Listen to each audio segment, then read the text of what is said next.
Bonjour et bienvenue dans cette nouvelle émission Euromac sur Maghreb TV Belgique. Alors aujourd'hui, on est dans cette enceinte du Parlement européen ici à Bruxelles pour parler de la politique européenne de voisinage, la PEV. Et pour cela, on va débattre avec nos quatre invités. Je vais vous les présenter. D'abord, monsieur Henri Malos, qui est à ma gauche. Henri Malos, bonjour. Bonjour. Alors Henri Malos, vous êtes un homme politique, vous êtes engagé dans les affaires européennes et dans le monde des affaires. Vous êtes président honoraire du Comité économique et social européen. Vous présidez actuellement l'association Jean Monnet et le think tank de Vocal Europe et vous enseignez l'histoire de l'Union européenne à l'université Pasquale Paoli,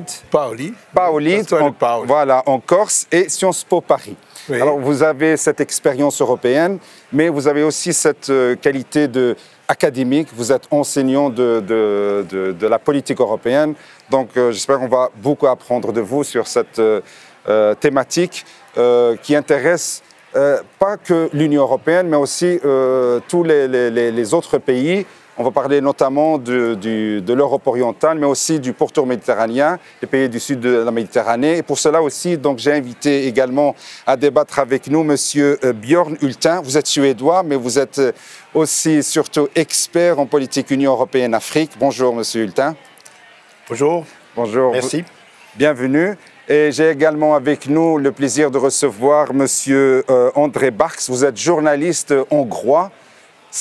Bonjour, ça fait 20 ans que vous êtes accrédité ici auprès des institutions européennes. C'est vrai. On va avoir le regard d'un journaliste de l'Europe centrale sur la politique européenne de voisinage. Je vais expliquer pourquoi on va parler de tout ça. Et enfin, j'invite et j'ai le plaisir de recevoir avec nous également M. Redouane Bachiri. Vous êtes journaliste belge accrédité auprès des institutions européennes. Tout à fait. Merci. Bonjour M. Bachiri. Merci.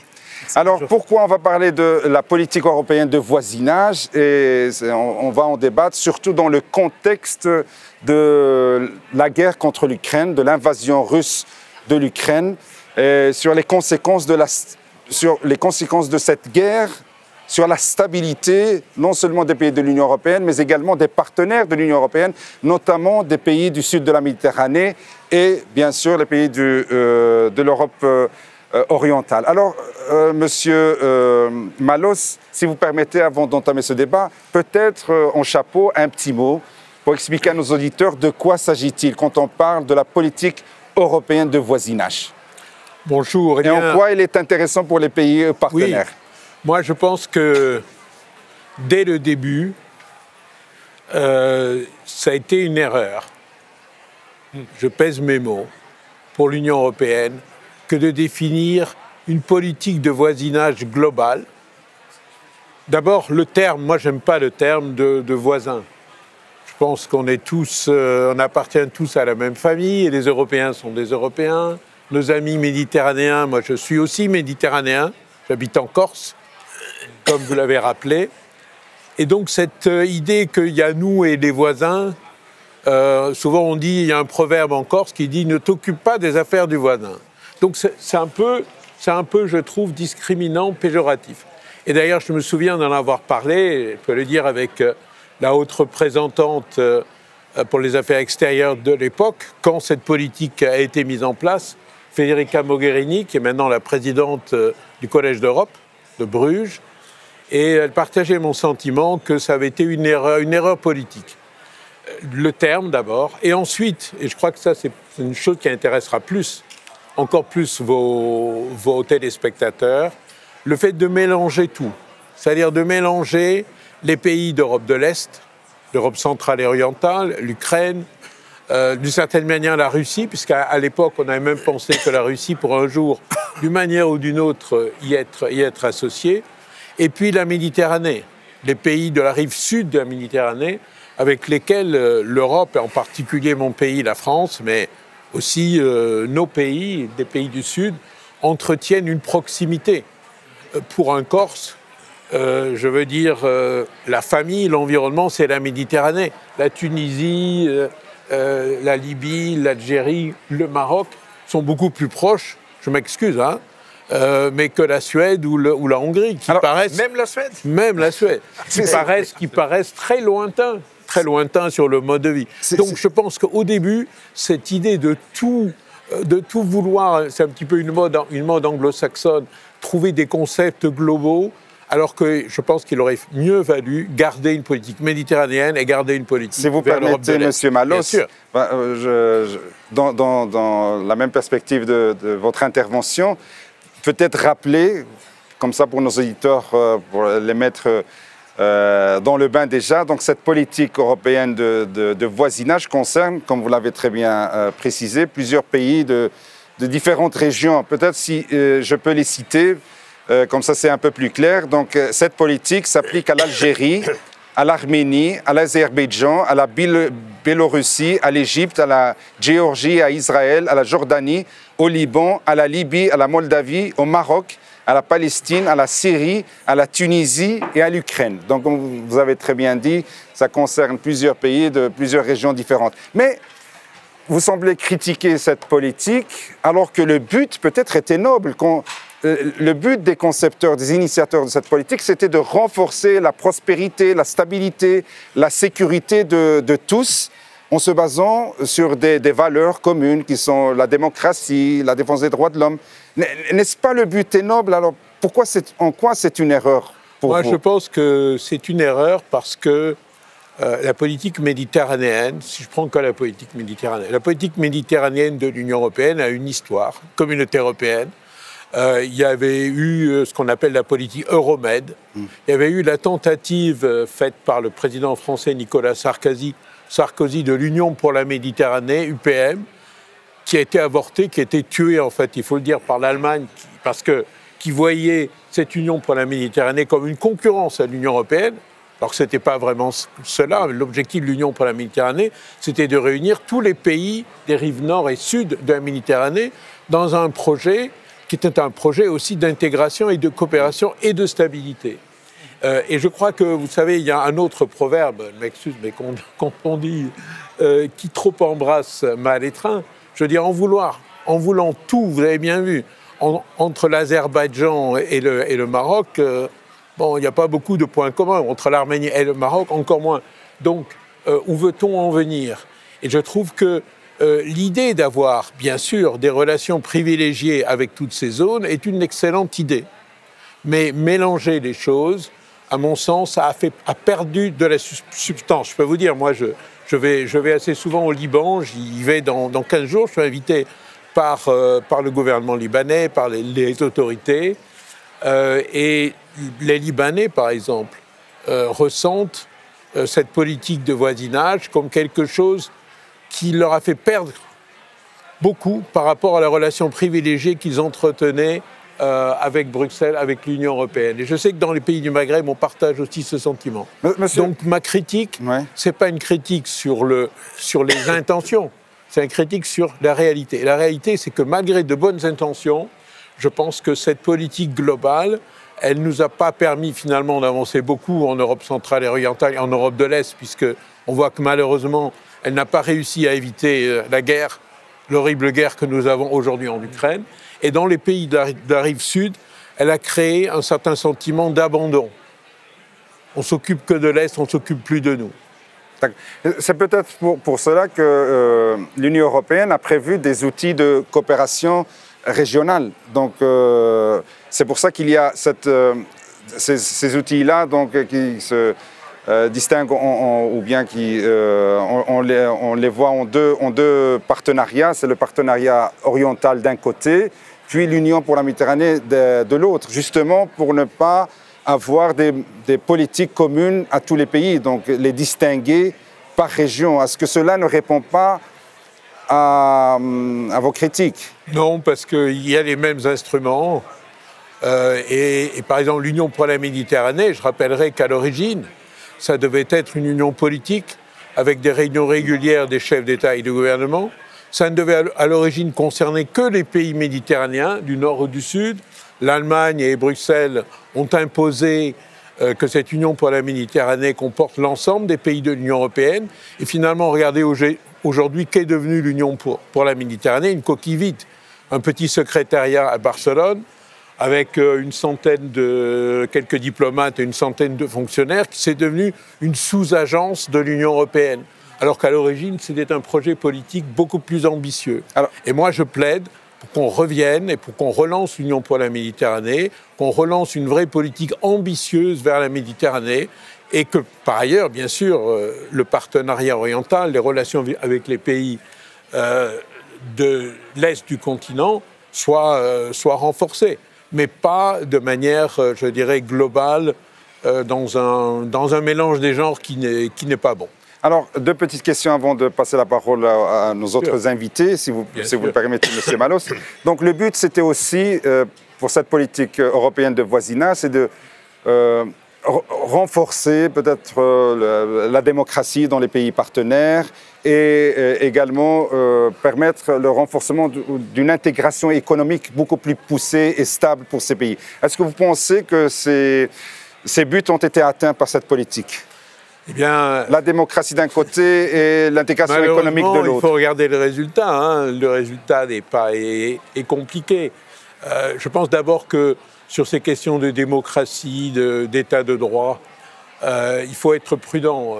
Personne ne détient, je dirais, la valeur suprême de la démocratie et de l'état de droit. Je veux dire, il faut être humble. Et parfois, les Européens ou les Américains encore plus manquent d'humilité. Chaque pays a ses traditions, a ses façons de faire. Les choses doivent évoluer avec le temps et avec aussi le respect des valeurs et des identités. Donc, on a bien vu ce qui est arrivé du printemps arabe. Ah, je ne vais pas vous faire un dessin là-dessus. Et on voit bien ce qui arrive maintenant entre l'Ukraine et la Russie. Vous savez, moi, j'ai eu la chance, le privilège de participer en tant que membre du Conseil européen, du Conseil du partenariat oriental, celui qui s'est tenu en 2013 et à la suite duquel le président ukrainien Yanukovych est rentré à Kiev, a annoncé qu'il ne signerait pas l'accord de partenariat avec l'Europe, et Maïdan, l'occupation de la place Maïdan a commencé à ce moment-là, et toute la crise qui existait déjà un petit peu avant, toute la crise qu'on a aujourd'hui, l'horrible guerre que nous avons aujourd'hui, s'est nouée. Et moi, j'avais dit lors de ce sommet, devant les chefs d'État et de gouvernement, il y avait François Hollande, Mme Merkel et les autres, on ne peut pas demander aux Ukrainiens de choisir entre la Russie et l'Europe, on ne peut pas demander à un enfant de choisir entre son père et sa mère. Et je peux le répéter ici. Je veux dire, ces valeurs, il faut faire très très attention. Ces valeurs, ça ne veut pas dire se couper de ses origines, se couper de ses traditions et se couper aussi des pays qui sont à côté. Je veux dire, l'Ukraine, géographiquement, elle sera toujours là, la Russie sera toujours là.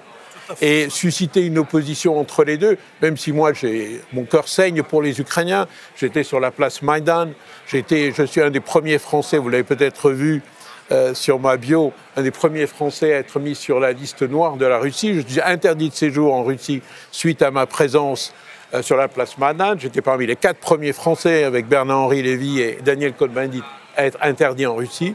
Mais malgré ça, je considère que cette politique, je vais dire, un petit peu agressive sur les droits de l'homme, la démocratie, avec peu de concret, en fait, sans le respect des identités des uns et des autres, elle peut avoir de mauvaises conséquences. Une dernière question avant de passer à M. Hultin. Je le rappelais au début, dans mon introduction, le but et les intentions étaient nobles de cette politique européenne de voisinage, c'était aussi de maintenir la paix, la stabilité, la sécurité de tous, et des pays de l'Union européenne et des pays partenaires concernés par cette politique, par cette PEV. Quand on voit maintenant la guerre contre l'Ukraine, des tensions parfois armées entre certains pays partenaires de cette politique européenne de voisinage, le retour de certains autoritarisme dans certains pays également. Est-ce que vous pensez que cette politique européenne de voisinage, c'est le signe de son échec ou c'est peut-être un signal pour son renouvellement? Non, bien sûr, moi je pense qu'il faut un renouvellement, il faut avoir une vision à long terme. La vision à long terme, c'est que le jour où la guerre s'arrêtera, et nous souhaitons tous qu'elle s'arrête le plus vite possible. Nous souhaitons tous, moi je souhaite que l'Ukraine rejoigne l'Union européenne le plus vite possible, retrouve sa souveraineté et retrouve bien sûr tous ses attributs. Nous le souhaitons tous. Mais ce jour-là, il faut penser aussi à une façon d'intégrer la Russie. Je n'aime pas du tout le gouvernement de M. Poutine, d'ailleurs, donc il me le rend bien puisque je suis interdit de séjour. Mais la Russie est un pays européen et doit trouver un jour sa place dans l'organisation de l'Europe. Ce n'est pas l'avis de tout le monde. L'organisation de l'Europe. Oui, mais c'est le mien. Et en ce qui concerne, c'est l'avis d'autres chefs d'État et de gouvernement dans l'Union européenne, y compris en France, comme vous savez, c'est aussi l'avis d'Emmanuel Macron sur ce sujet, qu'il a dit qu'il ne faut pas humilier la Russie. Et puis, il y a la politique méditerranéenne, à laquelle je suis extrêmement attaché en tant que Français, en tant que Corse, en tant que Méditerranéen. Je me sens très proche de mes amis libanais, mais aussi de mes amis du Maghreb. Et je considère qu'on les a trop négligés et qu'il faut penser à une organisation de la coopération en Méditerranée qui ne se fasse pas avec les mêmes instruments que ce qu'on fait en Azerbaïdjan ou en Arménie ou en Moldavie. Si vous voulez, il y a des spécificités. Par exemple, moi je souhaiterais qu'on fasse plus pour favoriser la coopération entre les pays du Maghreb, entre les pays de la rive sud, entre les pays entre eux. Parce que regardez les relations entre l'Algérie et le Maroc, regardez les relations entre la Tunisie et ces pays, regardez le Liban qui est isolé, regardez cette situation, ça ne s'est pas amélioré. Il faudrait favoriser davantage de coopération dans le bassin méditerranéen. Ça, c'est mon autre vision. Je reviendrai avec vous pour parler justement du cas Maghreb, parce que c'est très important pour nous. Je me tourne vers mon ami suédois, Björn Hulten. Je prononce correctement votre nom? Ça peut passer. Ah, ça peut passer. Voilà. Alors, vous êtes expert dans les relations Afrique-Union européenne. Quand on voit, par exemple, maintenant, la guerre contre l'Ukraine et la tension que ça crée au niveau, pas que européen, mais mondial, est-ce que vous pensez que, bien que les actions militaires se situent spécifiquement dans la région russo-ukrainienne, est-ce que vous n'avez pas peur que cela ait une incidence, une contagion sur la zone méditerranéenne? Est-ce que la guerre contre l'Ukraine peut affecter la stabilité et la paix dans la Méditerranée, selon vous? Mais c'est un problème pour tout le monde. C'est un problème pas seulement dans le Maghreb, mais c'est un problème dans le monde entier. Ça veut dire qu'on utilise des ressources qu'on aurait pu utiliser pour développer des pays dans le monde entier, d'une manière ou autre. On l'utilise pour faire la guerre, et l'effet que ça augmente le prix donc, de l'énergie, ça augmente le prix de la nourriture, et évidemment, ça crée des problèmes énormes.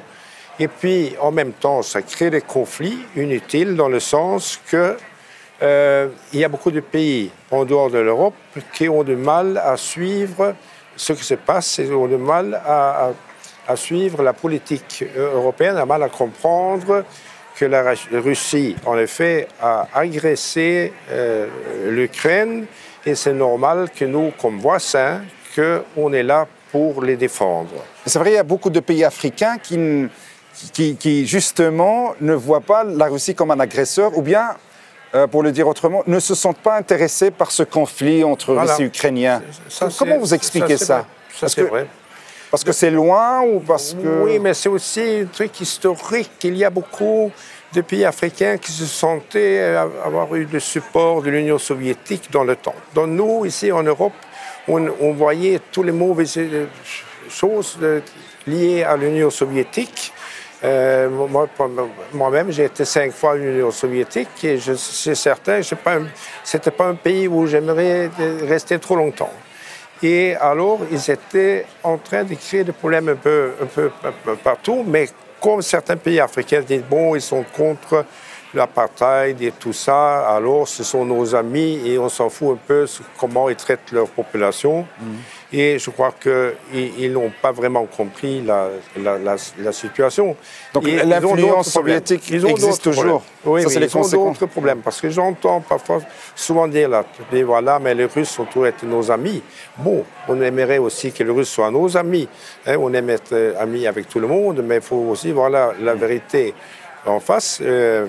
Malos a parlé, là, il ne faut pas le faire humilier, mais ils sont très forts à se faire humilier eux-mêmes, hein, avec leur politique, avec leur guerre. Et c'est vrai que c'est une réalité géographique. On ne choisit pas ses voisins, hein, alors il faut vivre avec. Et, très bien. Si vous permettez, je vais m'adresser à mon collègue Radouane Bachiri. Donc, je rappelle, vous êtes journaliste accrédité auprès des institutions européennes. Ce n'est pas une interpellation, une remarque, une question? Alors, tout à fait, merci.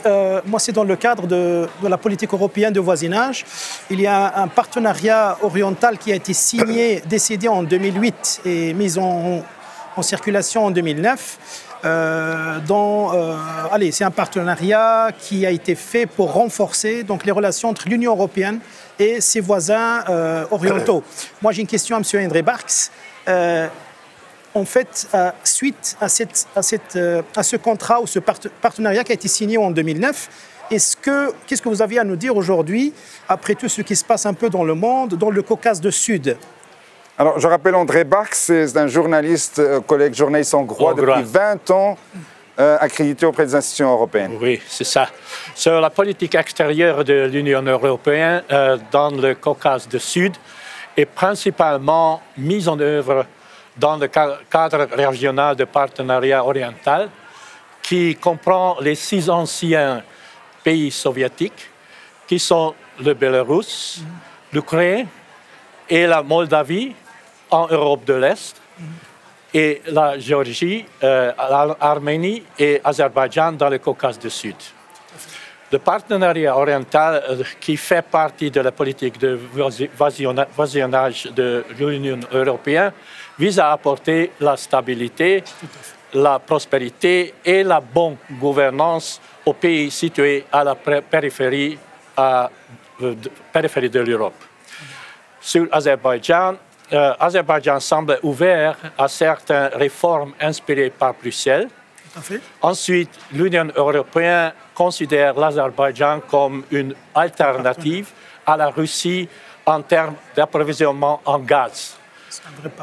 Enfin, le pays est un partenaire géostratégique intéressant pour l'Union européenne parce que sa structure politique est similaire à celle de l'Iran, mais il est modéré et laïque. D'accord. Je suis désolé, il nous reste 30 secondes pour terminer cette émission. Peut-être un dernier mot, Monsieur Malos. Le Maghreb, l'Union européenne, en 2 mots. Oui, il faut être ambitieux. Et je sais que vous êtes attaché au Liban, mais le Maghreb... Il faut être ambitieux pour le Maghreb. Le Maghreb souffre de ces divisions internes. Malheureusement. Et l'Union européenne devrait, au lieu parfois de souffler sur ces divisions par rapport à des objectifs sur l'Ukraine ou je ne sais pas quoi, il devrait tout faire pour amener la paix. Parce que la prospérité au Maghreb, elle amènera par la coopération entre les pays du Maghreb. Et on espère la stabilité, la prospérité entre l'Union européenne et ses partenaires. Je vous remercie tous, Monsieur Malos, Monsieur Bjorn, Monsieur Barks, Monsieur Bachiri. Quant à moi, je vous dis à une autre émission Euromag sur Maghreb TV Belgique. D'ici là, à bientôt.